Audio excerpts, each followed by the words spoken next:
Bendiciones a mis amados hermanos de Viajes de Pablo nuevamente, hermanos, estamos aquí. Ya con el propósito, ahora sí, de ir directo al grano. Entonces, nuestro estudio se inicia ya definitivamente ahora con, todos ya deben tener ahí, están equipados con su libro, ¿no es cierto?, de primer viaje de Pablo. Muy bien, pero antes de tocar la primera lección, quisiera más bien hacer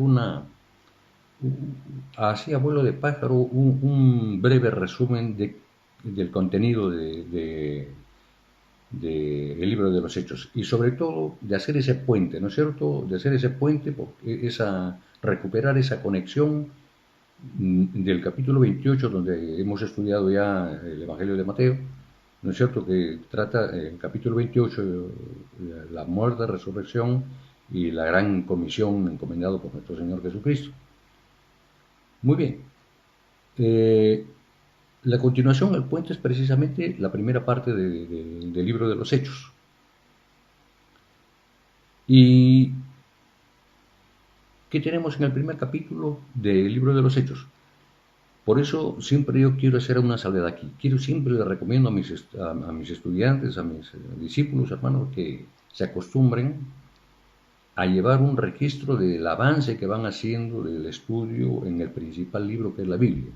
Si estamos estudiando el libro de los Hechos, es bueno que en una agenda, en un cuaderno donde ustedes pueden anoten capítulo por capítulo, hermano, porque eso te va a mantener en sintonía con el avance del curso. Vas a estar siempre, así como lo hemos hecho ya, como explicábamos en Mateo, ahora tenemos que grabarnos, hermano, así todo el libro de los Hechos. Por coincidencia, el libro de los Hechos tiene también 28 capítulos.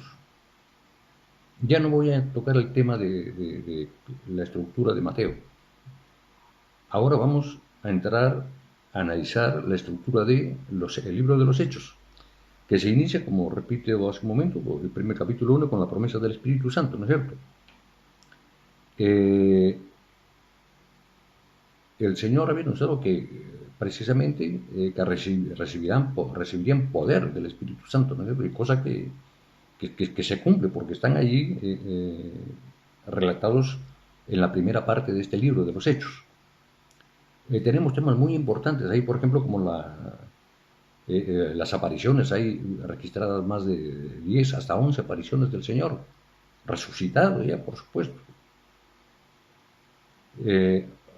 La ascensión del Señor Jesucristo en el Monte de los Olivos, ahí delante de los discípulos y delante de más de 500 personas.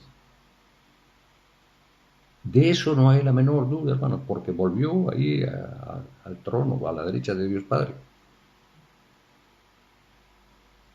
Otros hechos, como la elección del sucesor de Judas, ¿no es cierto? Ya sabemos que es Matías el que lo reemplaza en este caso. Y luego viene la venida del Espíritu Santo en el capítulo 2. Ese es el famoso Pentecostés. Ya ustedes han escuchado en varias circunstancias, ¿no es cierto?, en las prédicas especialmente, cómo fueron inundados. Vino el Espíritu Santo en forma de lenguas de fuego, los inundó y los llenó hubo la llenura del Espíritu, hermano, que un acontecimiento maravilloso. Pero enfoquémonos en qué momento están ocurriendo esas cosas. ¿En qué momento está ocurriendo? Recordemos que hacían pocos días que se estaba celebrando la fiesta de la Pascua en Jerusalén. Había muchísima gente reunida de todas las partes del mundo conocido hasta entonces. Dicho sea de paso, el mundo conocido hasta entonces, en los tiempos de Jesucristo, lo único que se conocía de los 5 continentes que conocemos ahora eran 3: Europa, Asia o Medio Oriente, que es ahí donde ocurren estos hechos, todos los relacionados al cristianismo, es en Medio Oriente, hermano. En Asia, en este continente, y en África, ¿no es cierto? Que esos 3 continentes eran los conocidos. La característica de estos 3 continentes es que están al borde del Mediterráneo, del mar Mediterráneo. No tenían la menor idea de que existía el continente americano, ni mucho menos Oceanía. Eso no estaba en la mente de ellos. Entonces, quisiera que nos ubiquemos ahí en ese contexto geográfico, ¿no es cierto? Ya tienen la llenura del Espíritu Santo, estamos hablando del tema que están en Jerusalén, como el Señor les había pedido, ¿no es cierto? Están en el Monte de los Olivos, empiezan a hablar en lenguas, estaban en plena Pascua y la gente de todas las naciones que estaban ahí se quedan pero anonadados, impresionados porque escuchan sus lenguas a la perfección. Algunos prejuiciosos, ¿no? Decía, han libado ahí, han tomado mosto o alguna bebida alcohólica, pero no era la manifestación viva del Espíritu Santo. El Señor les había dicho, cuando ustedes tengan la llenura del Espíritu Santo, tendrán poder para hacer milagros y hacer muchas cosas más de las que Él había hecho. El Señor perfectamente sabe lo que dice, porque el poder sale de Él, pues Él es el Todopoderoso, el Señor de señores. Bien, entonces estamos tratando de hacer un análisis del libro de los Hechos de la primera parte. La primera parte concentra el estudio de cómo Dios está formando su iglesia. Por eso este tramo se le conoce como la iglesia primitiva, ¿no es cierto? Porque el Señor está dando forma conforme a su sabio obrar. Está conformando el instrumento para la evangelización. Ya Pablo, con ese poder, ya inicia su primer discurso, ¿no es cierto? El primer discurso de Pedro que está relatado en el capítulo 2. Y eso tiene reviste un hecho importante porque ahí es el cumplimiento, ¿no es cierto?, de lo que le había prometido el Señor, ¿no? Que por haberlo reconocido como el Hijo de Dios, porque Pedro en un momento vio la gloria de Dios, porque cuando el Señor se sorprende, dice, ¿quién es el que te ha revelado eso? El único que lo sabe es mi Padre. Entonces, en razón de eso es que le dice, tú tendrás la llave del reino. Pero aquí, como los hechos no ocurren en Medio Oriente, hay que darle esa connotación. Ese es un relato, hermano, conforme a la cultura de esos tiempos y de esa época y en esos lugares. El significado era que le entregó las llaves a Pedro, es que él era el personaje en quien iba a inaugurar la predicación del Evangelio. Él iba a iniciar la predicación del Evangelio, de lo que había mandado, del mandato que había dado el Señor de llevar el Evangelio. Predica y ahí en la multitud predica el mismo Evangelio que tenemos ahora, exactamente el mismo, sobre la vida, muerte y resurrección de nuestro Señor Jesucristo, el verdadero significado. Entonces vienen los primeros 3.000 convertidos. Como dije hace un momento, ya es el inicio de la formación de la iglesia del Señor. Vienen los milagros, empiezan a sacar a los enfermos de las casas, porque hay milagros por doquier. Hay poder del Espíritu Santo manifiesto en los discípulos del Señor, en los apóstoles. Recordemos que ya discípulos eran en los tiempos de Mateo, ¿no? O perdón, antes de la muerte del Señor, porque ya el nombre de apóstoles figura ya en el libro de los Hechos, ya posterior a la muerte del Señor Jesucristo, muerte y resurrección. Él viene el segundo discurso de Pedro en el pórtico de Salomón, ahí se suman 5.000 cristianos más, ya el crecimiento es vertiginoso, hermano, va creciendo la iglesia del Señor. Hechos importantes que son narrados aquí, y además también persecución, empieza la persecución contra los cristianos. Están todos sorprendidos porque hay un crecimiento increíble. Ellos no entienden el poder del Espíritu Santo, no entienden la presencia del poder del Espíritu Santo que está obrando en su iglesia, en los discípulos. Bien, otro hecho importante, a propósito de la persecución, Pedro y Juan ante el concilio, Después los creyentes unidos ahí siempre se mantienen y pidiendo confianza y valor, ¿no es cierto? Y llevando todas las cosas en común. Ahí hay una labor también de un misionero muy importante, de un hombre de fe y siervo del Señor que es Bernabé. Un tipo con un carácter muy, muy, muy bueno. Él es el consolador, se le conoce como toma las cosas con calma, como debemos ser los cristianos, hermano. Eh, Viene el tema sobre Ananías y Zafira, ¿no es cierto? Recuerden ustedes, tenían todas las cosas en común y ellos vendieron sus casas, sus bienes, pero ahí ocurre un hecho que es conocido como el primer pecado de la iglesia.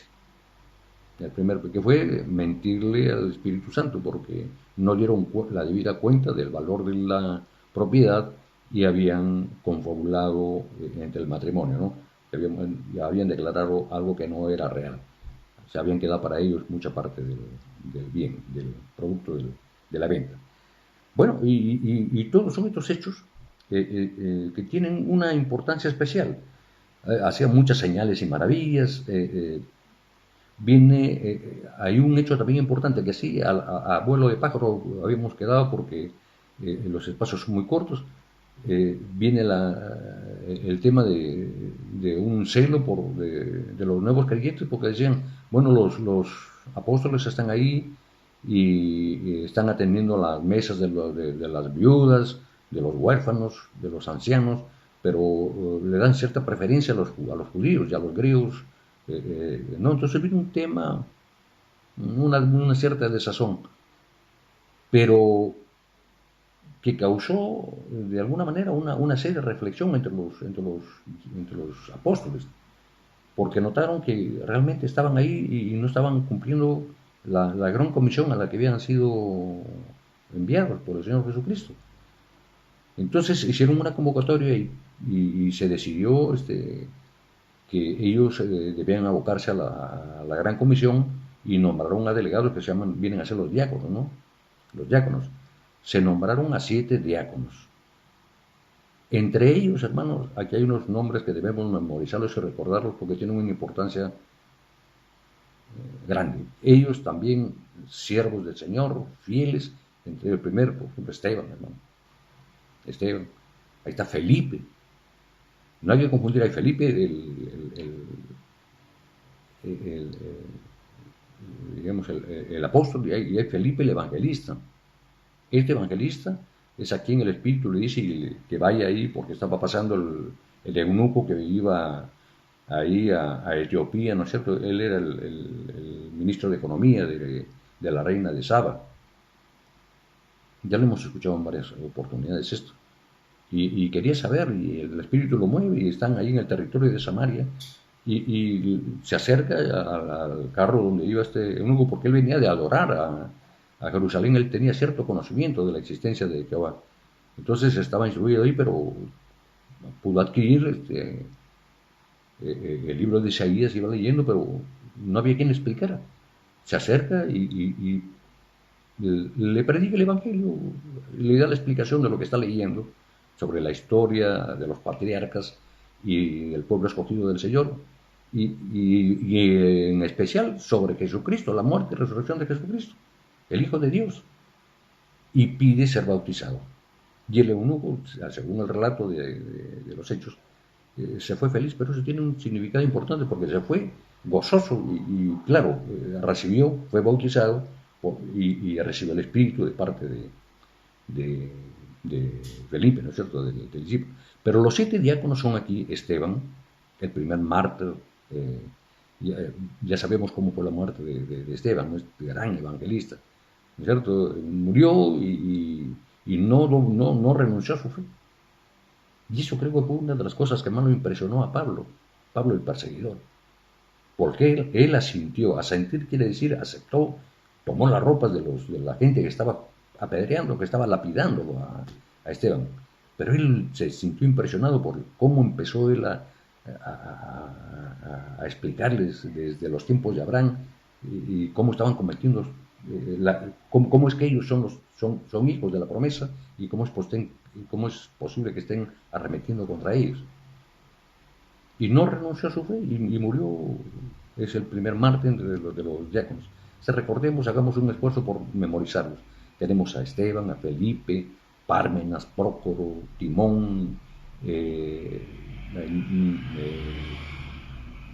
Nicanor y Lucas, o perdón, Nicolás, o Nicanor y Nicolás, que es el prosélito de Antioquía. Así dice la palabra. Pero prosélito significa un gentil convertido primero al judaísmo, pero no quedó ahí, del judaísmo pasó al cristianismo, y este es uno de los 7 diáconos. Muy bien, hermanos, son pequeños detalles que hay que siempre tenerlos ahí en mente. Luego, la defensa y muerte de Esteban. Saulo persigue a la iglesia, la predicación del evangelio en Samaria, que ya lo acabamos de comentar.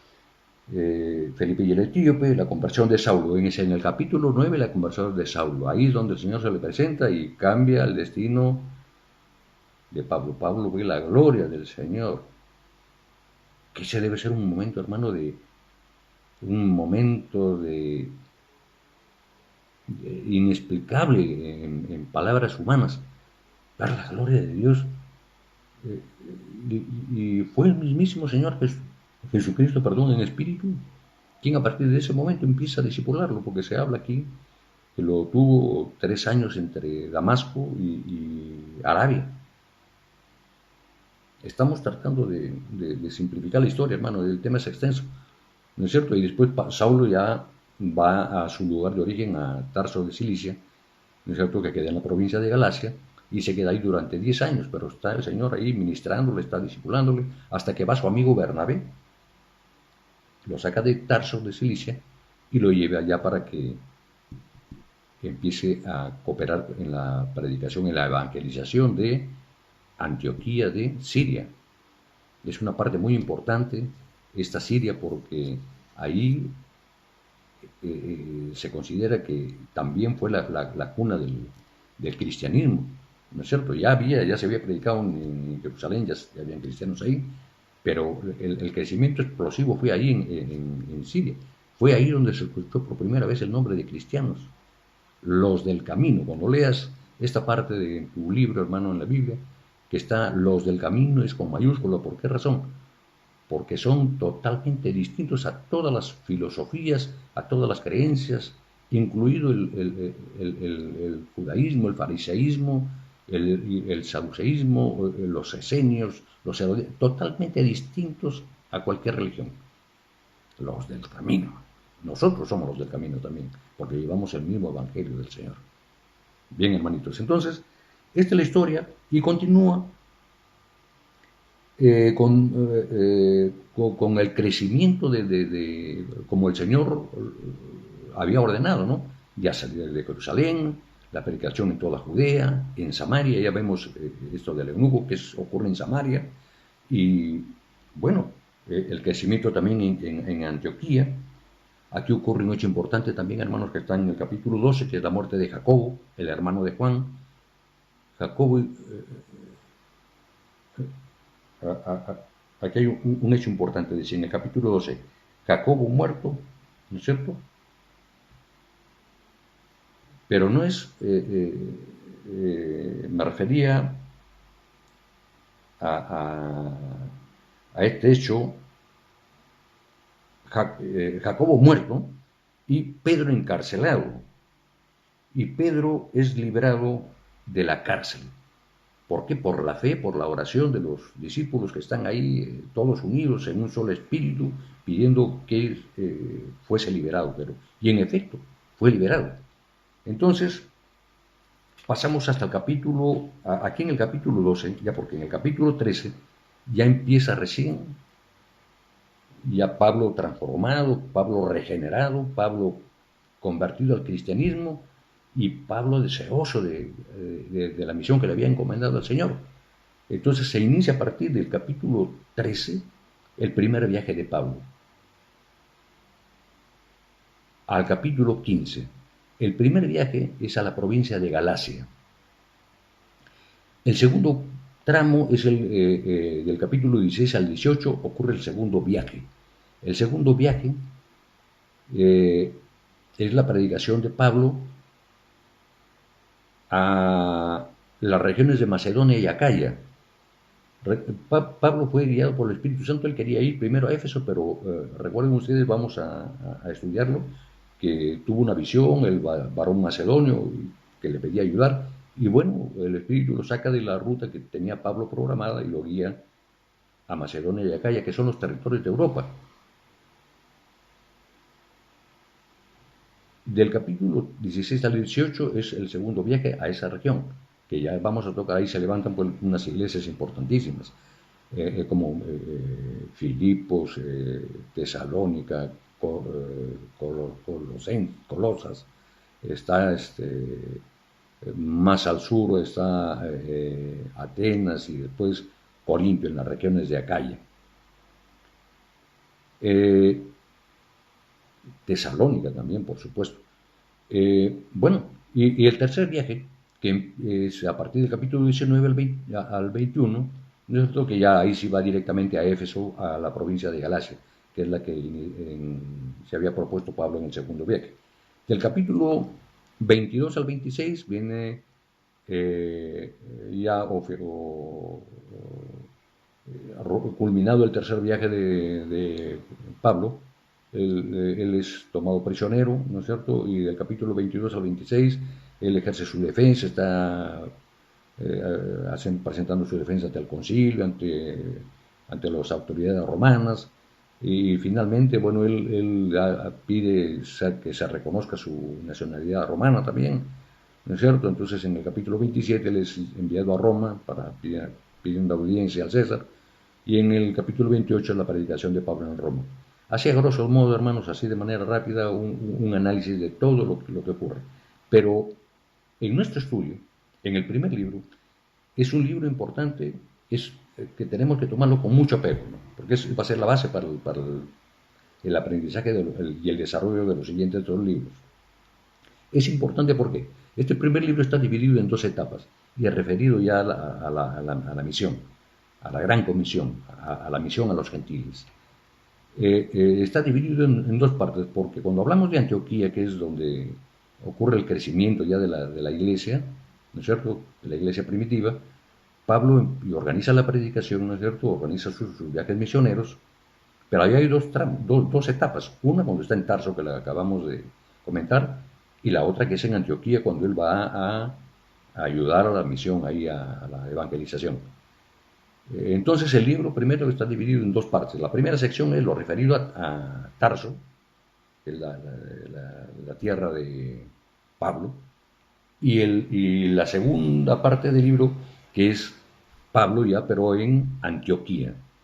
La primera parte del libro tiene 6 lecciones y la segunda parte tiene 8 lecciones. Un dato importante, hermanos, tenemos, nuevamente los exhorto a que lleven así, hermano, línea por línea todos los capítulos de Hechos, para que lo podamos memorizar. Y una cosa extraordinaria, si no has tenido tú la oportunidad hasta ahora de adentrarte o de sondear las cartas de Pablo, aquí tienes, qué mejor oportunidad, hermano. Vamos a empezar con Gálatas. Gálatas es una carta maravillosa. ¿Por qué? Porque esta primera carta está referida al primer viaje evangelizador, que es a la provincia de Galacia. Ahí Pablo levanta unas iglesias maravillosas. En Antioquía de Pisidia, Iconio, Listra, Derbe, y regresa, la reconfirma y está 2 años en esa región. Entonces, esa es la razón, hermano. Entonces tienes una maravillosa oportunidad de adentrarte bien a Gálatas, que nos va a acompañar durante todo este primer libro. Muy bien, hermanos. Disculpen lo extenso, trato de ser lo más corto posible, pero ya el resto lo seguiremos comentando a medida que desarrollemos nuestro curso. Pueden iniciar el desarrollo, hermanos, ya saben, en la mecánica, yo les voy a enviar sus respuestas y nos vamos a ver cada semana así de esta misma manera. Que Dios los bendiga, mis queridos hermanos, y hasta entonces.